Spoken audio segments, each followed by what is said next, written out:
부자가 되려면 기본적으로 소비를 통제할 수 있어야 합니다. 하지만 지금 더 많은 돈을 벌기 위해 꼭 써야 하는 소비가 있습니다. 오늘 이야기를 해볼 주제이기도 한데요. 예로 들면 회사가 성장하기 위해서 영업이익 중 일부를 생산시설에 재투자하여 생산성을 높여야 합니다. 그래야 시간당 생산 가능 제품 수가 늘어나 회사의 매출이 늘어날 수 있는 구조를 만들 수 있기 때문인데요. 사람도 마찬가지입니다. 남들처럼 평범한 방식으로 돈을 벌어서는 부자가 될 수 없습니다. 부자가 되기 위해서는 어제보다 조금이라도 더 성장할 수 있어야 합니다. 그렇기 때문에 우리는 부자가 되기 위해서는 배움을 위한 소비는 아끼지 말고 꼭 해야 합니다. 제가 오늘 말씀드리고 싶은 배움은 학창시절 배웠던 죽어있는 지식을 말하는 것이 아닙니다. 좀 더 자세히 알아보겠습니다.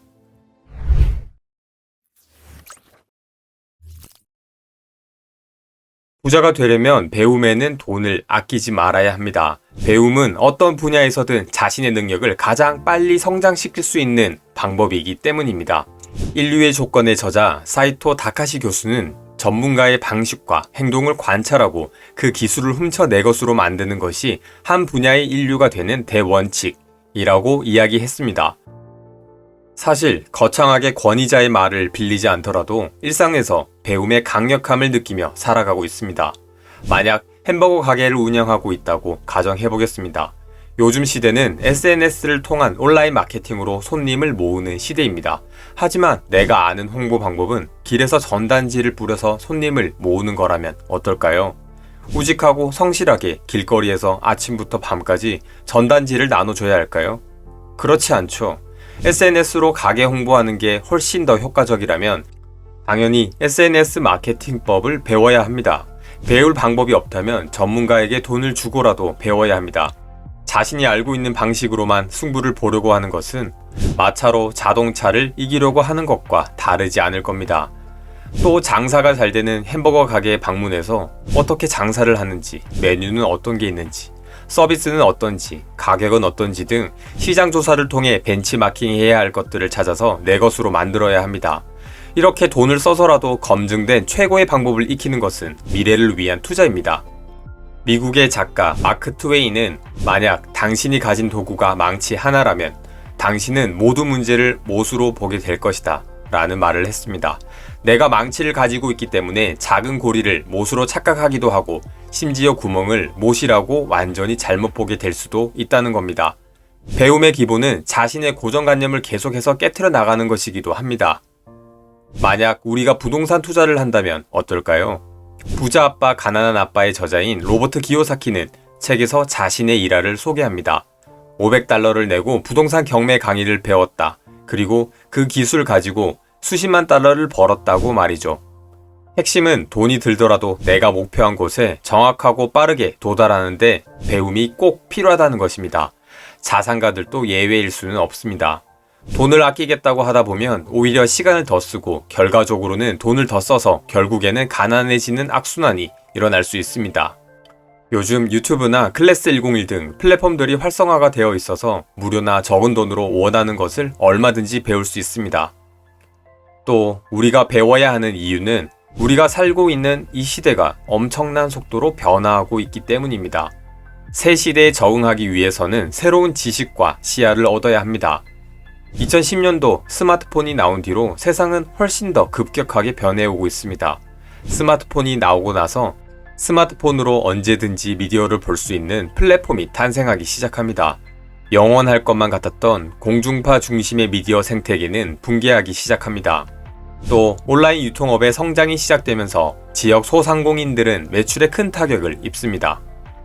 스마트폰이 나온 뒤 15년 만에 AI 시대가 도래했습니다. AI는 놀라운 변화를 세상에 예고하고 있습니다.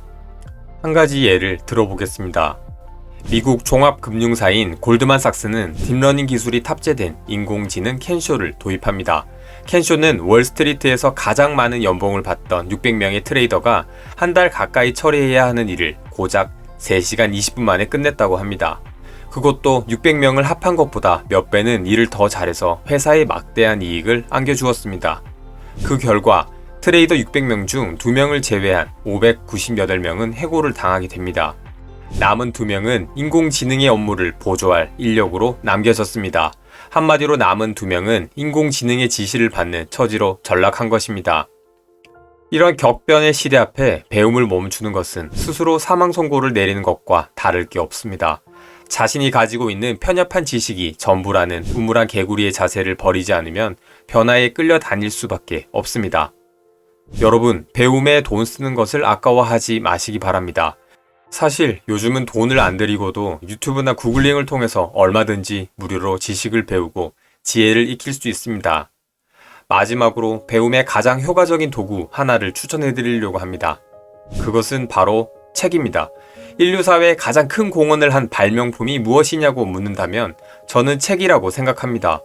책이 있었기에 과거의 기록, 지식, 지혜 등을 후손들에게 물려줄 수 있었습니다.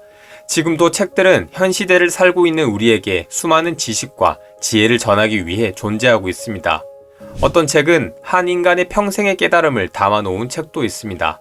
또 어떤 책은 자신이 저지른 실수를 담아 같은 실수가 반복되지 않기를 바라기도 합니다. 책을 통해 우리는 시대를 초월한 깨달음을 얻을 수 있습니다. 요즘 책값도 많이 올랐습니다. 하지만 보통 책 한 권의 가격은 2만원 내외인데요. 커피 몇 잔을 아끼면 충분히 살 수 있는 가격입니다. 타인의 삶을 간접 경험하고 해안을 얻는 대가로 단돈 2만원은 정말 저렴하다고 생각합니다. 영국의 경제학자 케인스는 자신은 실용주의자라서 사상 따위에는 영향받지 않는다고 말하는 자도 대부분은 이미 죽은 경제학자의 노예에 불과하다 라고 이야기했는데요. 쉽게 풀어보면 거인들의 아이디어 따위는 필요 없이 혼자서도 성공적인 투자 방법을 알아낼 수 있다고 생각하겠지만 당신이 혼자서 알아낸 투자 방법도 알고 보면 오래전에 거인들이 말한 아이디어에 불과하다라는 말입니다. 즉, 자신이 개발한 창의적이고 특별하다고 생각하는 투자 기술은 대부분 경제 대가들이 이미 개발한 방법이라는 것입니다. 그렇기 때문에 경제 대가들의 책을 읽는 것만으로도 투자의 시행착오를 줄일 수 있습니다. 주식 투자를 한 번쯤 해본 사람이라면 손실을 입지 않고 깨달음을 얻는다는 게 얼마나 지혜로운 일인지 이해하실 겁니다. 즉, 책을 통해서 충분히 지혜를 얻을 수 있다는 것입니다.